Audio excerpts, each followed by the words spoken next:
Okay, I'm doing this video. It's going to be long. It's going to be me talking a lot for Don's sake, because he's not going to be at the turnover, and Christy, it's really impossible for you to regurgitate a lot of this information for him.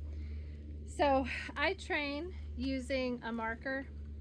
The marker I use is a clicker. I will give you a clicker on the turnover, and I'll give you a whistle for the recall as well. And the marker tells the dog right when it did something that I like, and then I can follow up with the reinforcer, which is usually in the beginning food. And the reason why we use a marker is because we can't beat Johnny on the spot with the food. And when we're talking about her reactivity, and it's really just reactivity towards people, that's a fear response. And so we're really not training behavior in fear responses more than we are making those situations predictable and reinforcing her good choices. And in the beginning, it's me capturing her just looking at the person.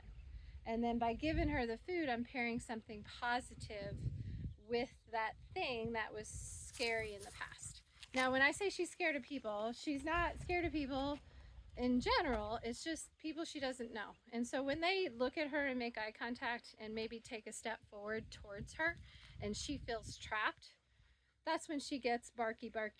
And she still has a lot of that in her. I'm not going to deny it. And she's still going to want to sniff a lot and just be on a mission to nowhere when she gets into a new environment, especially when there is a lot of stimulus going on that she's not sure of, and it's not a predictable situation for her.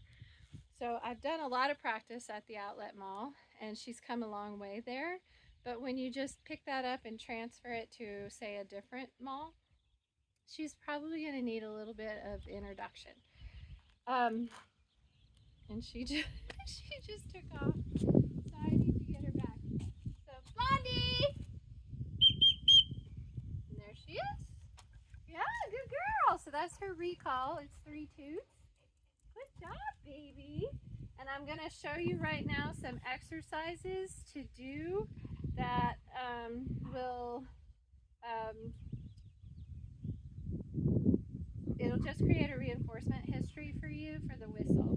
She's actually really good at recall. So I know I'm gonna be yelling, and I'm sorry, but anyway, here's a treat. You throw the treat, she goes, gets it, you go the opposite way, say her name, Blondie, blow the whistle, throw the treat, and then back the other way. Blondie! Good girl! Blondie! Good girl, Blondie! Blondie!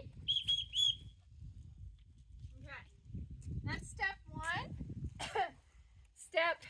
I want you to do 3 to 5 sessions of about 10 recalls per session of throwing the treat by you. When she starts to come to you, you can get praise heavy, but resist the urge to cue different come cues. So like, come here, over here, now, here, and all that stuff. But just be exciting, say, oh, good girl, and just be reinforcing versus cueing, if that makes sense. The cue is 3 toots, and I don't want to accidentally join that into Blondie, come here, and then that is the cue. Blondie, come here, and then 3 toots. Okay, so that's step 1. 3 to 5 sessions, 10 recalls per session, throwing the treat by you. And the reason why I'm throwing the treat past me is, even though I'm creating a drive-by, I'm taking the human out of it. I don't want her to assess your behavior of what's going to happen if she does come, because that's what happens is the humans tell her, we're going to leash up and go inside, and she's going to look at you and give you the middle finger. So I'm trying to take you out of it and just getting her to respond to the sound of the whistle. All right, step 2 is actually bringing her into a sit. And notice I'm always driving away from the dog when the dog's coming to me, and I'm always praise heavy as the dog is coming to me. You ready, baby girl? Get it. Blondie! Oh, what a good girl. Yay, good job.